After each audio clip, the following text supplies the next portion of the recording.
Hello, this is Sandman99. And I'm RecV5. And we're going to look at some more replays that we had stored up of various things. And these are just great successes or oddball things that happened or just things that we watched and went, wow, that really happened. Yep. So anyway, we're going to look at an offensive play to start things off. And this is the team known as the Comets. Yep, this is from one of the franchises I was attempting to play single-handed. And the Comets here, they're not a very good offense. Their wide receivers suck. One of their tight ends sucks. Their starting tight end is pretty good, but they've got some offensive troubles. They are better on defense than they are on offense, that's for sure. So what we have here is we have single back normal, but just before the play starts, I motion the split end on the right-hand side over to the left because I want this tight end to run that lazy out pattern that you guys see me run so often from, say, the full house formation. And so the way this starts out is I'm going to run this play, and I need a lot of time to be able to throw this pass, and I leave that halfback in because I'm worried about the right-hand side of the line because that's where I'm going to be looking. But the left-hand side of the line starts to collapse, and this is what's important about sitting here in the pocket and actually being disciplined, because even though these guys are coming, and they're coming to get me, and they're even going to get a hit on me, I'm going to complete this pass, even under that pressure, just so that I can do this. What also is notable about this is we get a lucky broken tackle, and you can see what is interesting here is you can see the effective user control here. So this linebacker here, or is that a safety? Might be a safety with the number. That's a safety, wants to come up and tackle me, and I just juke him to the side so that he misses. And this tight end, he's maybe got like 50 some odd speed. He's not very fast. Even those linebackers are faster than him, and they do eventually catch me, bring me down before I can make the touchdown. But overall, it was a very well-run play. That was a big gain, yeah. Absolutely. I mean, where did I start on this? I started on just past the 30. Yeah, that looked like about a 60-yard pass and run there. Yeah, so it was a pretty good play overall. And, you know, there wasn't the most amount of space on that tight end, but sometimes you get lucky. And, yeah, I also got lucky. He broke that first tackle. I was able to evade the second tackle, and it all worked out well. Yeah, and if you back up to the beginning of the play here and go slowly, you'll see that not always is it very effective to leave that halfback in to block, because watch the defensive tackle as he gets past number 73 there, the right guard, and your halfback doesn't pick him up at all. Nope. In fact, he's the guy that eventually got the pressure and got the hit on you. Yeah. The guy coming from the far left was definitely going to get you anyway, but you know what? That fellow there, he got there first. Yeah, that halfback definitely didn't do his job. Yeah, he didn't block anybody, so you were kind of lucky to be able to complete this pass to begin with. Now, that's not necessarily even an AI thing, too. That could just be because that halfback is a cupcake halfback as well. He's got very low awareness. Yep. He might not have the awareness to know to fall back in the pocket and block that guy. Yeah, well, and also... Or to even double team that guy. Also, it should be noted that the Iron Men are a strong defense team. And so they have very, very good defensive line. Yeah, their defensive line is probably almost as good as the defensive line on an all Madden team would be. They have pretty good safeties too, but there's a decent amount of distance that he has to make up here in order to get there in time, and there's just the tight end just has better positioning here. The tight end ran his route well. Yeah, it looks like they were playing one deep. And man coverage on the tight end. Man coverage on everybody. And yeah, he was way over in the middle of the field. He couldn't really help very much. And, you know, cornerbacks are not necessarily the best tacklers in the world. And if you have tight end against cornerback, sometimes even a cupcake team tight end will be able to do this. Yep. Just because of the size difference. So it all worked out good. Yep. So anyway, we'll move on to our next. Okay, so we're back here, and this is from Sandman99's playthrough with the Leopards that he's been doing just independently of his own. And it's a rushing highlight, if I believe so myself. Yep, because you like to pass, I like to run, This is basically just out of the regular I formation. You'll notice that the fullback has a tight end's number, and that's because similar to your team, The Crusaders. with the Crusaders, the fullback was not a very good player, and this tight end was an absolutely awful tight end. But much to my surprise, when I converted him to fullback, he was better than the starting fullback. Yep. So here we go. This is just a simple off-tackle run to the right. So I've got the fullback leading, plus the tight end is on the right-hand side there to help out. And it starts off well. The tackle delays the end. You can see the end beats him, but by then I'm already past. The tight end does a nice job sealing the linebacker in. Now, this fullback is too slow to lead block really at this level. Yeah, he has like, what, 49 speed? Yeah, we're 10 yards down the field now, and he's not going to block anybody. But watch what happens next. Here comes the strong safety. And usually the safety lowers the boom on the running back, but this time around it was the other way around. And then I just keep on going. The free safety dives but misses.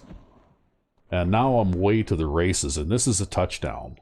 Yeah, that linebacker's not going to catch you. Yeah, that linebacker's not going to catch me because I've got, mid-80 speed, I guess. But anyway, I just really, really wanted to show this one off because that was really a spectacular collision. And it is one of those things where if you like to run the ball, well, every now and then, boom. you just got to go, yes. That was a great one. So anyway, that was about all I had to say about that one. But yeah, Douglas is a very solid running back too. We played against him recently in our Lifers playthrough, and we actually had a little bit of trouble stopping him because he is a pretty good running back. He's good at breaking tackles. Rookie too, right? Yep. So if they actually keep him around, he could develop into a very good player. Yep. But anyway, we'll move on to the next one because this one's pretty straightforward, but I just wanted to show that off. All right. So, Sandman 99 back again. And this is a replay of a pass play. And this is for the Season 3 Spitfires. Yep. And if you back up a little bit, you'll see on the left number 82 there. And his name is Robbie Schwartz. And Robbie Schwartz is my new deep threat weapon. Okay. You drafted him a rookie? I drafted him as a rookie in the rookie draft. He's got 90 speed. So he's very quick. Yep. So anyway, and if we back up here, the main reason that I'm showing this replay is not just to show off the pass play, but also because I got robbed. And I called this recording robbed. And if we run through it, you'll see why. Okay. So he's running the corner route here. And he's got safety coverage. And look at that. The safety turned around the wrong way, and wow, is he wide open. I think this looks like almost a cover 2 zone type of situation. So here he comes. He catches the ball. His right foot's down. And then I took control of him, and I managed to pivot him around, and you can see where he put his left foot in.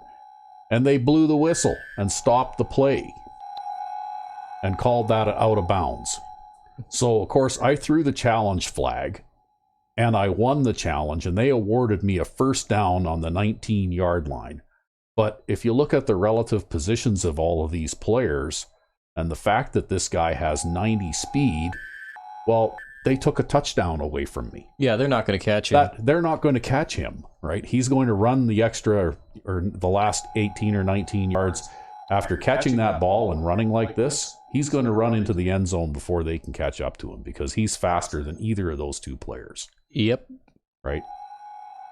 Wow, that sucks. So anyway, I did subsequently score a touchdown a couple of plays later, but still, it's maddening because you remember earlier on in our Lifers series, I think it was week 2, we were playing against the Zombies, and I had to throw the challenge flag on a completed pass by the Zombies because I saw that very obviously the Zombies receiver put one foot down out of bounds after catching the ball. Yep. And yet they let the play continue.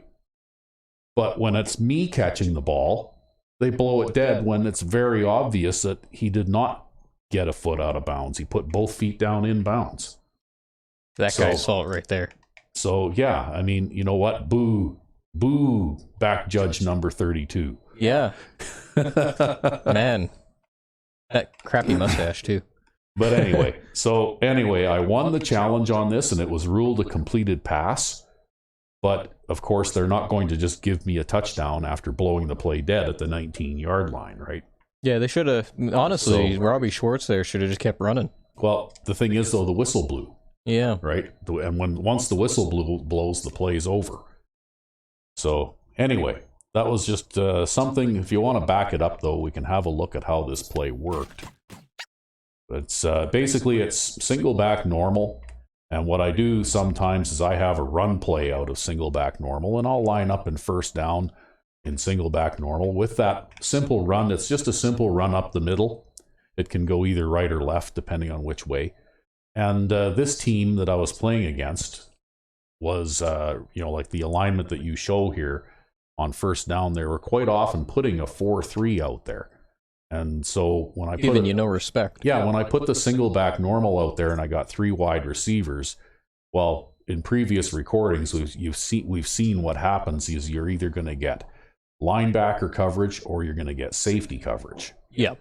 And in a previous one where I threw a long bomb for a touchdown, it was linebacker coverage. This time it's safety coverage. And so if you run it through a little bit, you can see what happens. Watch the corner. The corner stays down at the bottom to cover the wide receiver who turns and basically runs a short curl. And number 20 there is the safety. And he's supposed to be covering Robbie Schwartz. But as you can see, and you've noted this on your pass plays before too. Yes. Is he turned the wrong way. And totally blew that. Okay. And look at the space. And yeah, it's like a huge space. So my eyes lit up like I figured, wow, I've got a touchdown right here. And sure enough, I did. But the referee saw it differently. And he was wrong. It's that home team advantage, right? Yeah, there's the right foot. And then I turned around and there's the left foot. And I should have been allowed to keep on running there. It's home team disadvantage is what it is. Yeah. So anyway, and that's what can happen though. That's why playing cover 2 out in the middle of the field can be actually kind of not a very good idea. Mm-hmm. Because against it's fine if you've got a two wide receiver or a one wide receiver formation, because then you can't have things like this normally happening. But if you're playing up against 3 wide receivers, you don't want to play cover 2 zone. Especially if you don't have like superstar caliber safeties. Yeah. Well, and even if you do. And this team was a middle echelon team. Yeah. So, like they weren't a cupcake opponent or anything. I don't remember who they were now. I'd have to look at their helmets probably to see who they are. Take a look here. They are... Oh, no, they're all Madden They're team. the Tigers. This is an all Madden. This is an all Madden team, okay? So that safety that blew that coverage is on an all Madden team. So he is probably if he were on my team, he would be the best player on the team. Okay. Yeah. What it might just be is he just doesn't have the super duper speed. All right. Yeah. So anyway, this was not a fudge factor or a thing that happened against a weaker team.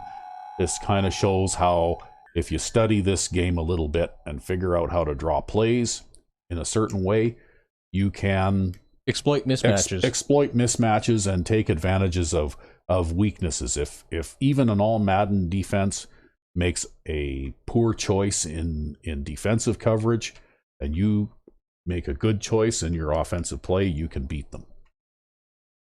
So anyway, we'll move on to the next one now. All right. So we're back, and here is another replay from the Comets and Iron Men. Yep, this is a replay from the same game as the other one.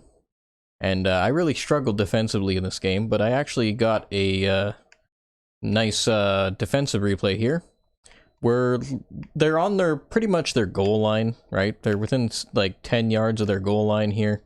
I made a pretty good punt, and so they're pretty well trapped back here. but they're going to line up in like a 4 wide receiver set anyways, with no tight end on either side. So I'm just like, okay, well, I'll line up in the nickel wide here. I'm going to give myself a nice wide stance, and I'm going to come after you. All right?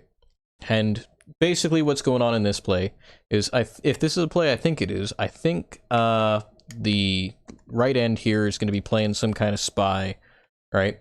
Then these two guys are going to stunt outwards to try to make sure that these guys right here have to block them, right? You want to distract the guard and the tackle so that they have to block you. And the center might want to try to block this guy, but he's going to spend too much time thinking about blocking this guy and not enough time thinking about actually turning around and protecting the quarterback.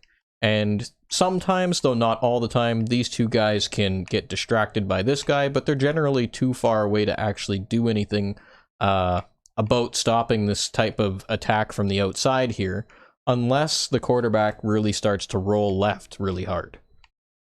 Okay, and I noticed that you've got a pretty thin front there. Like you've only got 4 guys, basically, or 5 guys in the box. Yes, and the linebacker here is in coverage on wide receiver 4. Yeah. It's kind of a mismatch, but the other linebacker here, like, he's just sitting here in the middle, right? He's probably lined up against the halfback by the looks of it. Yeah, so you man-locked, and basically, since they are in a spread formation, you respond by going into a spread formation. That's right. As well. That's right. And I'm going to rely largely on coverage here, right? And just trying to create enough coverage so that I can minimize the amount of long gain that they can get. And if I can bring pressure from the outside, then I bring pressure from the outside, but it's not always successful. But in this case, it was. But not for the reason that you think of it. So what ends up happening here is I run forward with this defensive tackle, and it looks like, yeah, that guy comes around free, but something happens with this guard here, and I just totally managed to blow by him. I'm not sure what he's doing, but he's definitely not doing his job. He's showing the coach which number to cut there. And I come through, and I pound the quarterback. Oh, the ball came out, too. Unfortunately, it wasn't a sack fumble, because his arm's moving forward. But it was close, right? If that had been a sack fumble, I mean, that easily could have gone the other way. Yeah, so that was ruled an incomplete pass. But that's right. Only just barely. Yes. And, yeah, his arm's cocked, right? It's just barely moving forward before I hit him. Yeah. Like, you can see it in the slow-mo. Yeah. But if you look at it full speed, it's pretty close. All right, you can barely tell at full speed. Yeah. Well, that's a nice play to run successfully.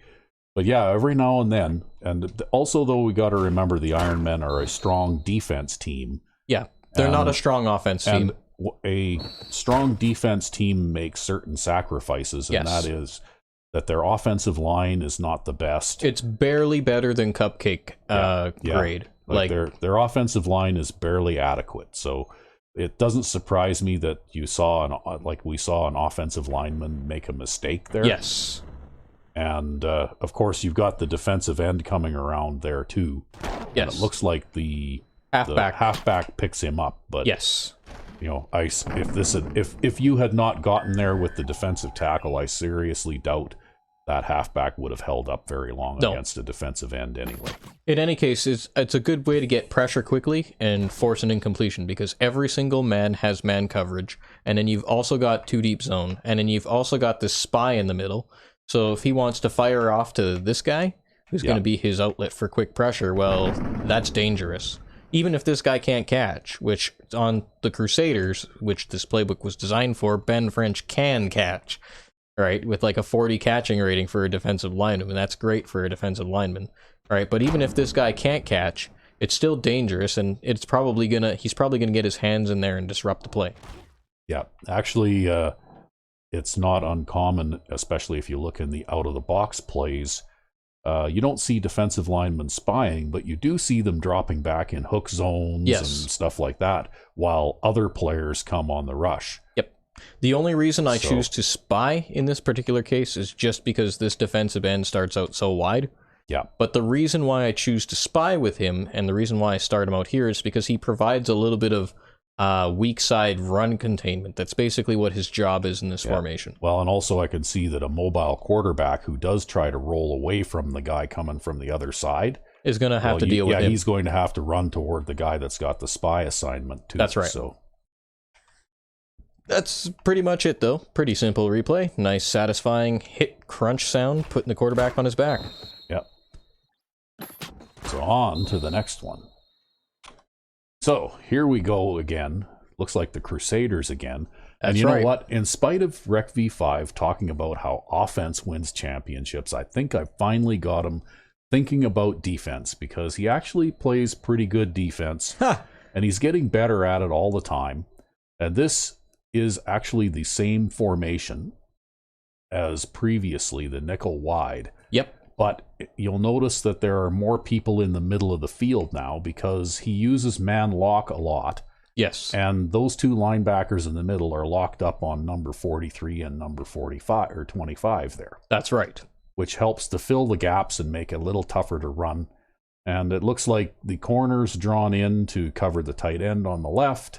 Yep. The two safeties are sitting about a few yards off the line there. And so it's actually, you know, if they run on this play, that you might give up a 4 or 5 yard run up the middle maybe, but not much more than that. Sometimes a bit more, sometimes like 7, 8, 9 yards. But you bring this out when you've managed to make a stop on first and second down. They've got 10 or more yards to go. Sometimes you get a nice stop, you get blow up a run in the backfield, 12 yards to go, and you know that they're in a position they have to pass, right? And so you're going to bring this out because the cupcake teams don't have good defensive backs, especially defensive backs number 4 and 5. There's not really any point putting them out on the field. Your linebackers will do just as well, and you can at least get better run support this way because you have 2 better tackling players on the field if they do decide to run, and that's why I like this. But anyways, what happens here is we start to play, and everything develops pretty normally. I engage the guard the way I want to, right? I'm not sure what the center does. I think he actually checks this linebacker here, because the linebacker's watching the play, because I think one of these guys has blocking assignment. And Ben French here is dropping back into his spy, and those 2 guys are sort of holding off looking at him, because, you know, he might be stunting or something. They're not quite sure. There's not really anywhere for him to stunt. Center would pick him up if he did, so it's not a big deal. But what ends up happening here, right, obviously this end is going to come around and he's going to engage that running back. But I actually get here, and I beat my man. I actually managed to push him off. And it's very, very hard for me to turn, because this guy's not very agile. But I barely managed to turn enough and get my hands on the quarterback and just pull him down just like that. Yep, nice job. That's our sack. And again, a lot of these I seem to get around the 10-yard line, right? Because they like to try to pass their way out of these deep hole situations. And so you can really punish them for that sort of thing. Well, especially if you stuff them on the run a couple of times, you know, and force them to pass. But, you know, another thing, too, is that this is a fairly good offensive team. I think Baltimore is actually either a strong offense or an air-it-out team. I don't remember which now. Yes, I think they're aired out. But they are a good offense, and they're a passing offense. Yep. So, again, it just goes to show you, if you learn the tricks, right? You learn how to shove, you learn how to do the swim and the spin and all that kind of stuff. Your defensive line play can all really have an effect on how the play develops. But look at the coverage too. Like, you see how this play is developed. Triple coverage here. One of the things that really helps is, number 81, you can't throw the ball to him. The next guy there, number 43, you can't really throw the ball to him. You can't really throw the ball to 89. You've got a chance to throw it to 80 here. Yeah, but I would say that the safety there would turn around and come back. Yes. Because you know how they react when they're playing 2 deep zone. They turn around and then they move ahead to encounter that receiver and make a play for the ball. And he's not so far away that he couldn't. Yep. Because you got to remember, the quarterback's still holding the ball at this point. He hasn't even thrown it yet. And that's also cornerback number 1 there, covering this guy. So even if cornerback number 1 doesn't get his hands up there in order to swat the ball down, he's going to get first hit at this guy, and then this safety is going to get the next hit at him. Yeah. It's not going to be a huge deal, but it's going to be like enough to stop this play. Yeah. But anyway, you stopped it back where you really want to stop it. Yeah. And so really, that's how your wide defensive line scheme really works. And you know, it's a good pass defense. It's not so hot against the run up the middle. No. But if you force your opponent into a passing situation, it is a good method to force them to either throw a bad pass or throw an incomplete pass or take a sack. So there you go. Rec V5, the budding defensive guru. Ha! So here we go again with Rec V5, the defensive mind Okay, well, of the Crusaders. as defensive-minded as I am, I like to play the nickel a lot because it gives decent pass coverage, and you can still get an okay pass rush out of it. And I like to play the 4-man line a lot. I like the multi-layer line approach because the linebackers provide a decent amount of run-stopping ability while the line really jams up the gaps, all the running lanes. And I also just plain like the ability to still rush around the outside, and you can even sneak linebackers through the middle of the line if you draw your plays well. It takes a little bit of practice to actually get people through the middle of the line, because the middle of the line is usually pretty tight. The offensive line does a good job of covering that up because it's the fastest way to get to the quarterback. But you can still get some really good pressure out of a nickel. So I really like the nickel. Yeah, and you know, you don't blitz as much as I do. I blitz a lot. Yes. But you are very good at controlling the 4-man line and providing the pass rush. And again, here it highlights how important knowing how the controls for defensive linemen play work. Yep. So in this particular one, I'm controlling McGrady here. And McGrady is the biggest guy on the Crusaders line by noticeable size difference. He's not necessarily the strongest guy. He's the best guy on the defensive line other than Ben French. But he's actually not the strongest guy. He's just the biggest guy. However, the way this works is I have the line shifted over to the side. I want to crash outwards. And the strategy is hopefully I can get this tackle tied up. That's my job, so that we can get the end around the corner there. Roble, the other defensive tackle, wants to jam up the right guard there. And Ben French's job is to occupy either the left guard or the center, whoever he can get a hold of. That time it looks like he got a hold of the left guard. So I engage with this guy, and I manage to time the button press just so that I just totally flatten him. Well, And I'm right here. look at the size difference between those two players too, though, right? Yes. Like he towers, he towers over that guard or Yes. or tackle. And so Right. this is definitely a case of a big size mismatch. Yeah. And so I come in here and I slam the quarterback. We might have been able to challenge that to see if it was a safety, but we didn't. It was just a tackle onto the goal line. Yeah, they spotted it at the 1-yard line. Yeah. But it looks like Mac there easily overpowered the blocking running back too. Yeah. So even if you had not gotten this sack, probably the defensive end would have gotten it. Yes. And that's what I like, right? That's what I like about the 4-man line. Is you can still get pressure in decent ways as long as you manipulate your line in such a way that you're basically playing. It's like this one guy who I was watching who was an offensive lineman who was commentating on like some Madden video gameplay. It's basically an X's and O's type of thing, right? And you're just trying to eat up blockers so that, say, that left tackle's not going to be a factor in the play. He can't get over fast enough. And you want to spring somebody free over here so that you can get a hit on the quarterback. Right, and even if that halfback's going to get in there, unless he's really strong for a halfback and unless he's really big, he's not going to hold him off for long. Because even though Zach Mack there is not very strong, he's got like 70 strength, He's a really small defensive lineman, and he's even kind of slow. He's still going to be way stronger than a halfback, and in this case, he manages to also flatten him, and he would have been getting the hit next. Now, whether or not the quarterback would have gotten the ball off, that's a different story.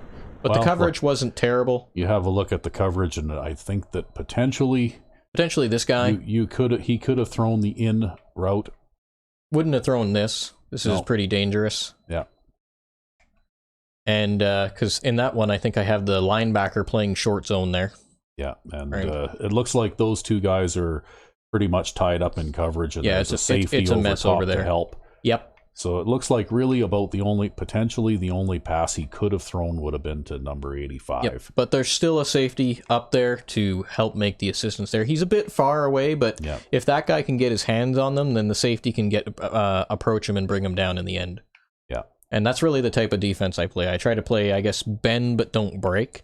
I want to give up as few big gains as possible. So if they can complete a pass here and there, that's fine. But eventually they're going to make a mistake, and that's what I want to capitalize on. And this was one of those things where they made a mistake. And again, I don't know why it's inside the 10. It seems to happen. I get these things happening a lot more inside the 10 than anywhere else. But maybe you just become a little more focused because you're still doing the same thing. Yeah. That you do in other places on the field. That's right. But anyway, and it's another thing to note, just to clarify, is this is the nickel normal. Yes. So this is the out of the box. Yep. Nickel with man-lock formation. You drew the play yourself. Yep, but it's just it's too deep. Basically, two deep safeties, and everybody else is in man coverage, except for this linebacker who's playing a hook zone. Except for the middle linebacker, or that linebacker in the middle. Yep, he's playing a hook zone, and then these guys are pass rushing, and I just use the out of the box crash audible to crash them all to the left, so that they get around the left edge of the line. Yeah. Yeah, so basically it was just a line shift and then crash. That's right. Yeah. So anyway, that's interesting that you can actually run some of these formations and they work. 4-man line is great, man. Yeah.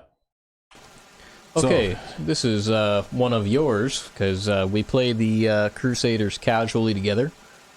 Usually I'm playing defense for the Crusaders and Sandman99 is playing offense. But this time around, I was playing offense because I was testing out some of my new offensive strategies, and Sandman99 was playing defense. Yep, and of course, my defensive playbook is the monster. So we're playing a 5-man line with 2 linebackers and 4 defensive backs here. Yep. They're in a strong I. Yep. And I'm controlling good old McGrady there. McGrady, great big old defensive tackle in the middle.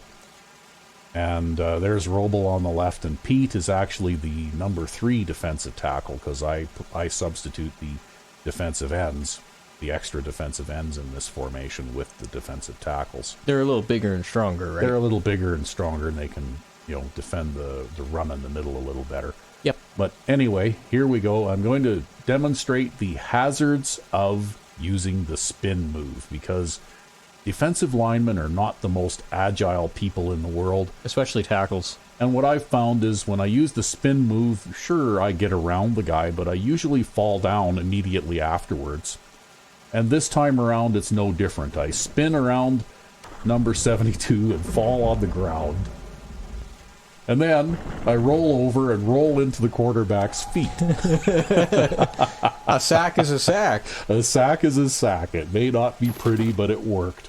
But usually what happens is if you use the spin move, you basically just take yourself out of the play. Because, I don't know what kind of qualities or abilities a defensive lineman needs to have. I think agility. In order to stay on his feet after performing a spin move. Yep. But I've found with cupcake linemen, I have yet to perform a spin move without falling down. So, anyway, this time around, though, I guess, I don't know why I keep trying it, but, every now and then I just have to try. Mm-hmm. And this time I did try the spin, and I fell down, as usual, but I just happened to, fortunately, fall on the quarterback's feet.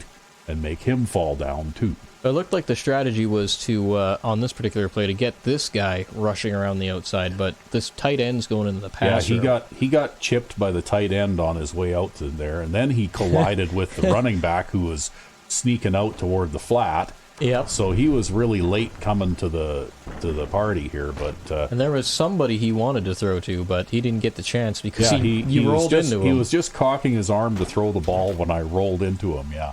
Wow. But anyway, that was funny, and we had a good laugh. Sometimes things just go right, I guess. Yep. But if you want to look at a little bit of contrast here, because I'm playing 5-2, well, I play a lot of zone defense. So yes. we can see how the line I've got a lot of people down in the box because I bring the safety down, both of the safeties down close to the line. I push the cornerbacks back a little bit. Yep. To give a bit of a cushion so that I don't get beat for a deep pass too often, but I basically am playing with 9 people very close to the line. And you're coming to get him. And I'm coming to get him, even though he's got, like the strong eye, which is pretty good as far as pass protection goes, especially if you leave someone in to help block. Mm-hmm. So anyway, if you want to see, just run that through and see where all of the patterns go and where the coverage is. Okay, you can see that the deep receiver there has got 2 guys on him. The corner's over top in this particular instance, playing like he's a safety. The corner's over top playing like he's a safety because the corner has been given the deep zone assignment. And he's a bit fast enough to keep up with that guy. And it's the same thing on the other side of the field. The other wide receiver has got 2 guys watching him. Yep. And the guy sneaking out to the flat on the far side there has got a linebacker following him. Yep. Right there. And then you've also got that other receiver running a short route there, and he's got a linebacker following him. And you'll notice number 90 there, who is Ben French, yes. I believe, playing a spy. Because I use the defensive end spy method as well, because I can still have a 4-man rush while having that guy sit in there in the spy. Yes. So anyway, my method of playing defense is somewhat different than Rec V5's, but it still works pretty well too. And, mostly though I wanted to show this one off just because it was a funny thing that happened. You don't usually expect to have defensive success when you fall flat on your face. But in this particular case, it kind of worked for me.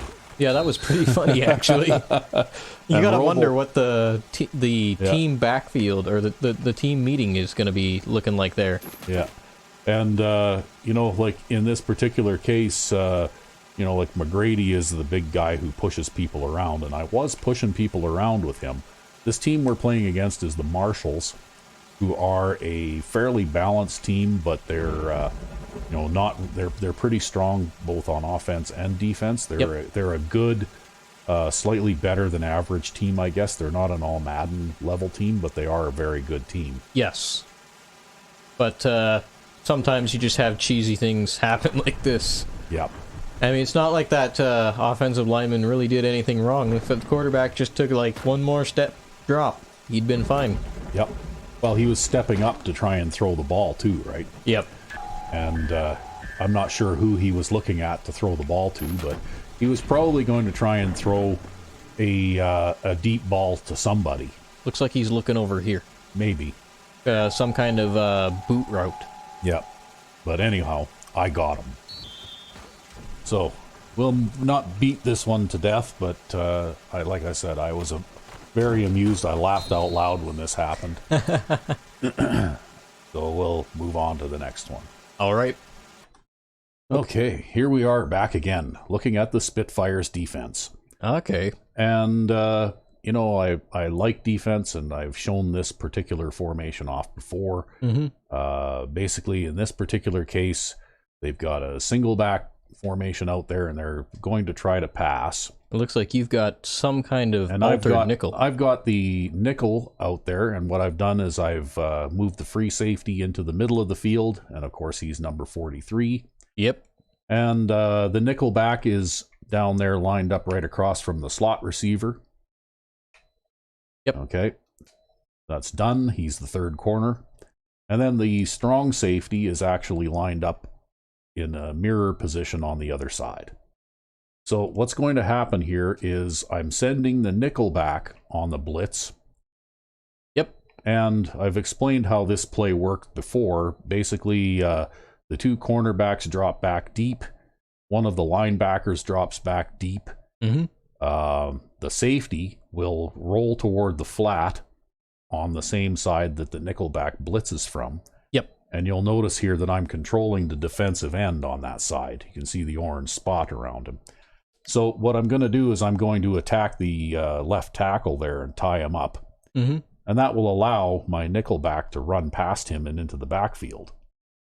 So if you want to run this play, and you'll notice that number 59, the linebacker, is coming on the blitz as well, just to, make sure that nobody in the middle gets back there. Yeah, I'm trying to get the line to collapse in toward the middle so that the DB can come into the backfield. So here he comes. This should have been a sack, actually.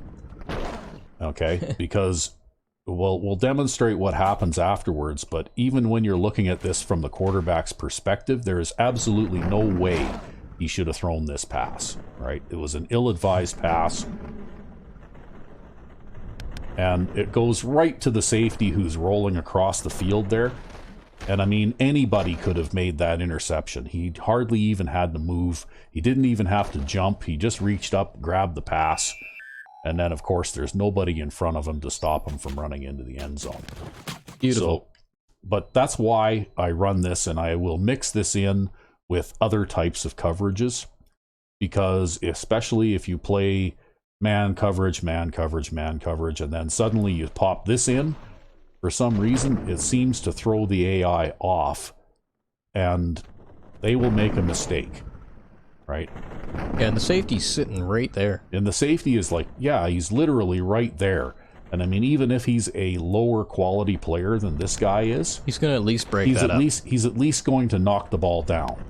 And in fact, this play is the one that in our Lifers playthrough, Grant Brown is playing basically the center position that you saw the free safety sitting in a lot. Yep. And he is second in the league in interceptions. And this is how he gets them. And this is how he gets them. And he's not particularly fast. I believe he's got about 78 speed or 70 something like actually, that. lower than that. Yeah. Anyway, he's not a particularly fast player. He's aware. He's got like 90 some awareness. Yeah, he's very aware player. But he's not a physically capable guy. He's not agile, not strong, can't tackle. Yeah, he's a smart player. He's not a physically gifted player. But he still has 6 interceptions in 11 games, I believe it is. Yep. So far, which is good enough for second in the league. So, and he's got a defensive touchdown as well. So this play, I mean, yeah, okay, maybe I get a little bit better than normal result because that player is basically the fantasy player. He looks exactly like me, except maybe his proportions are a little bit more idealized. but he definitely should not be throwing this ball. There's no way. But yeah, it doesn't matter. If that player is Grant Brown or any other free safety, he could have been, for example, in the Lifers, our free safety, his name is Ostresh. Yes. And he's a decent player. He's not a superstar caliber player, but he's good enough. He's a good enough player that if that had been Ostresh back in that position, that could easily be an interception too. That could have easily been an interception by him as well. Yep. Yeah. So, and even if you look at this coverage, like there's no one to throw it to you. This is a situation where you just have to take the sack sometimes. Yeah, because you can't throw it to anybody on the left. You can't throw it to that guy on the right. And you know what? They're leaving 2 extra people in to block. Okay? And I see that a lot too when I play defense. Mm-hmm. Is that I like to bring pressure, and look at that. They left the tight end in, they left the halfback in. They must be trying to throw a long pass. Yes. Because they're leaving so many extra people in to block. They're only sending 3 guys out into the pattern. And you know what? I might be sending 6 here, or 5 at least. But even so, even though I'm sending extra people, mm-hmm. I still outnumber them out there downfield. Yeah, they definitely don't have the right play going out here trying to exploit this. Yeah. So, anyway, that was just another little demonstration of how the Zone Blitz by Sandman 99 works. Mm-hmm. And it works well. It works with any kind of personnel, right? I mean, that guy, that nickelback that got in there and got that hit on the quarterback, he's not a particularly fast player either. Yeah. You know, his speed is mid-70s. That's why he's playing nickelback, because I actually had to, draft another player with more speed to replace him. Yeah. Because I can't have a player with less than 80 speed playing corner. Yeah. So, anyway, that's enough of this. Okay, so this play I like to call Zach Mack gets the sack. Because the defensive end, number 91 there, his name is Zach Mack, which is pretty cool anyway. That's a cool player name. Yep. But and we're playing against the Leopards, who are a cupcake team here. Yes, we get cupcake teams once in a while in our schedule as well. And we have to play through those games, even though we usually tend to victimize those teams pretty badly. And here we go. Zach Mack actually got 6 sacks in this game. It was pretty brutal. I wish I could have recorded more of them, but... Yeah.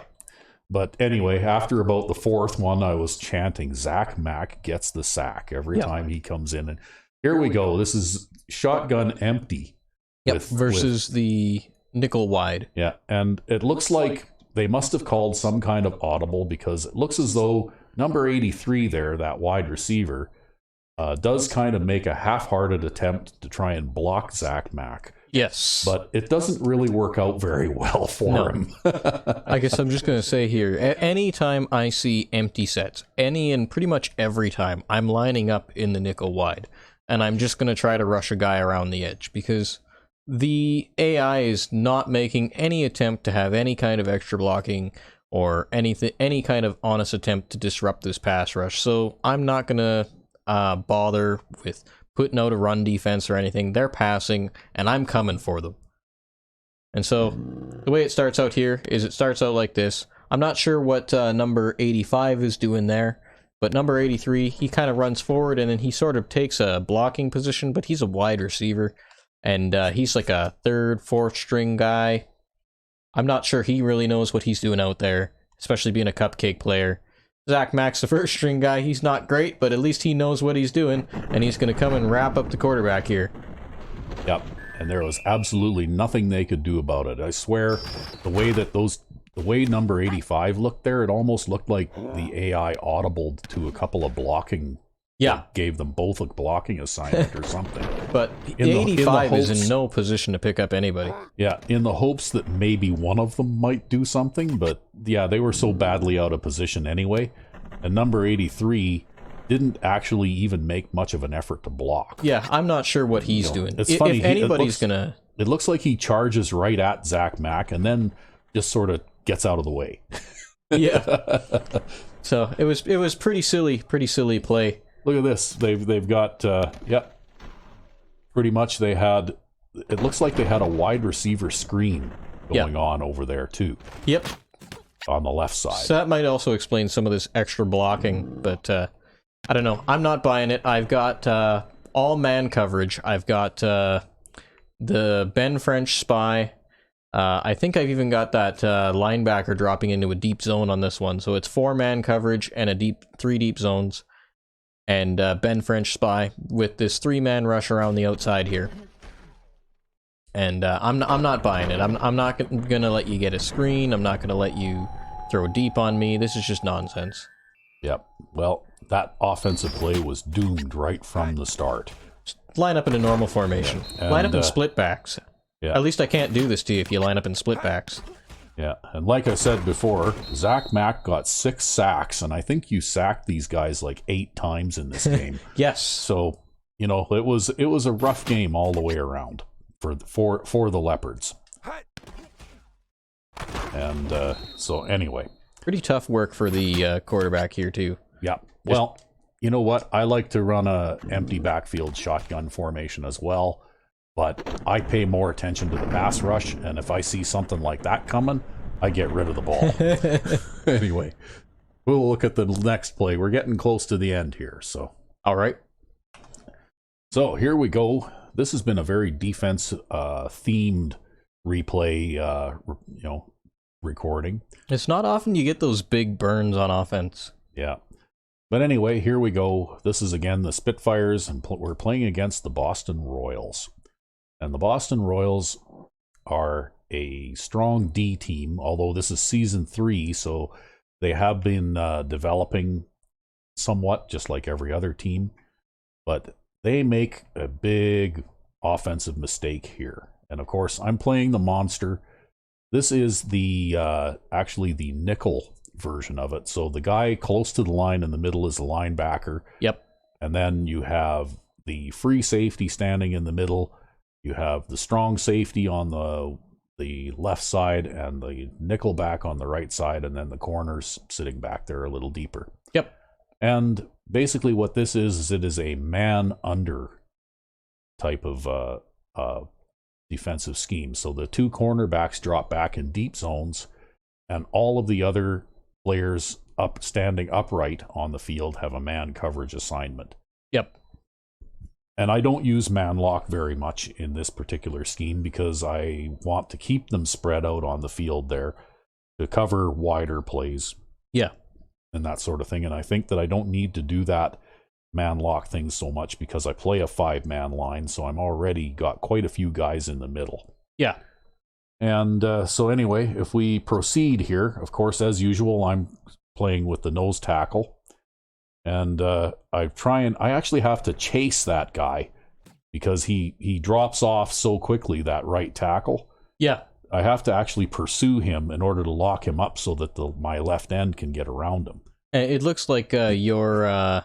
And it results in almost like a stunt. Yes. So the guy who lined up to the outside of me, who's also a defensive tackle, stunts inside and gets picked up by the guard. So I'm still got the left end coming around free, but the quarterback throws this pass, and he's trying to hit number 87 there. And he's double covered. And number 87 is covered.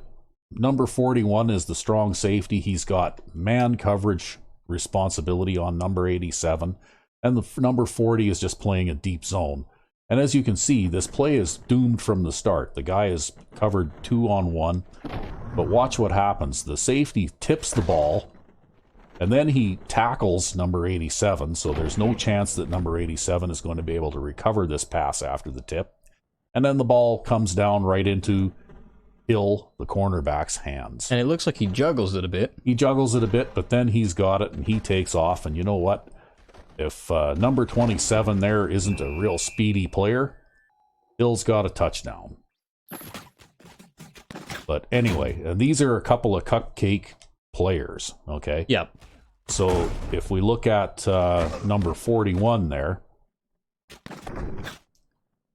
okay, and zoom in on him, that's Vincent, who is a veteran cupcake strong safety. So he's old, he's slow. So he's about a 7 or 8 year player. He's got about 75 speed. So he was just fast enough to keep up because the reason I like to play a pressure defense is to make the quarterback throw the ball earlier. Yep. I don't want him to throw the ball another 10 yards downfield here because if he does, then this guy will have outrun Vincent by then. Yep. But I dropped the corners back because the corner here is playing a deep zone, and he is playing very much like a safety would in a cover 2 type of situation, where he turns around and he just watches the ball come in and then reacts. So anyway, this is again a situation where the AI quarterback made a mistake. Probably shouldn't have thrown this ball. I know I wouldn't have if I were playing quarterback. There's absolutely no way that I would have attempted this pass. No, you definitely don't want to be throwing this. This is what you're looking at on a post pattern with the defensive back right in front of your receiver. This is actually a post corner. Yeah. So he cuts in like he's running a post, and then he tries to cut back out. But Vincent is actually an experienced player, and so is Hill. Yeah, and so they're pretty aware. You know, like they're not the most physically gifted players, in the league, but they both have very high awareness ratings after 3 seasons. Mm-hmm. So you're not going to fool them with things like this very often. And like they just play the pass perfectly. Yeah, it's definitely not what you want to look at when you want to throw this kind of thing. No. So anyhow, and if we look at even some of the other possibilities, I don't know that there were a lot of other possibilities, because you got linebacker coverage on number 81 there. But he's not running away. Yeah, because I think he's a but you do still have the corner over there who's in a really good position to move over, because I do cheat the corners in from the edges of the field in addition to playing a cushion. Yep. So that they can, if he wants to try and throw some kind of a deep pass to number 81 there, number 29 is capable and fast enough to move over and help provide support. Yeah. And in fact, as soon as that pass gets thrown to the other side of the field, you can see him moving over. Yep. And if we zoom in on him, okay, Clay is actually a rookie that I drafted at the beginning of this season, and he has 90 speed. So, players are just not going to outrun him. Yeah. And of course, number 28 over there is an experienced player as well. And number 54, the linebacker, he's not very fast, but so far he is capable of running with a tight end, right? So he's running step for step with that guy. Yep. So, really, the coverage is pretty good there. There you can see number 43. He had a coverage responsibility on number 85 over there. Yep. And that number 85 ain't going nowhere. No. So the ball's already in the air and halfway to the right-hand side. And the reason that I play this type of a defensive scheme is because the AI likes to throw these long passes down the sidelines a lot. And so what I do in response is I will have the corners play deep zone, and I will give the safeties man coverage. And because they are standing in the middle of the field and I don't man lock them, they have to move outward toward the guys that they're covering. And kind of obscures the internal passing which lanes. Means that if they are running a post, right, well, that guy's already cheated a long ways inside. Mm-hmm. And if he's running like a streak or a corner or something like that, well, the cornerbacks are playing deep zones on the edges anyway. Yeah, and they've got the outside position. So they've already got the outside position. And that's basically why I run that coverage scheme, and then I combine it with a strong pass rush. Yeah. And, that's one of the reasons why the Spitfires only give up 7.5 points a game. Yeah, again, this is definitely not the kind of thing that you want to see when you go and drop back to pass, right? No. The safest option is probably number 81, but even then there's no guarantee he's going to catch it because the linebacker's right there, and if he doesn't get his hands in on that play, he's going to hit him while he's trying to catch it. And don't forget that guy that's running sideways in front of number 81 there, well, he's a cornerback. Yep. So, and look at, you saw the quarterback there just release the ball, right there, and you see how he reacts. Like if he's throwing to this tight end, he's got plenty of time to get over there because he's a very fast player. Yep. He's already there, and the ball is, a quarter of the way? Well, it's about halfway there. Halfway? Yeah. But he's already there. In fact, he's so fast that even if this receiver had somehow caught this pass and eluded the pursuit, that guy might have been able to catch up to him. Yep. And tackle him at least. So, anyway, what I did was I put my most experienced corner, who's just fast enough to play the position at left cornerback, and my rookie, who is a little bit less aware, but he's physically talented. He plays the right cornerback position. Yep. And so far, that scheme is working well this season. I'm about a third of the way into the season now, and I'm allowing 8 points a game. Oh, that's no. No. Anyway, that's the end of our replays. So, I'm RecV5. And I'm Sandman99. Have a good one. Yeah.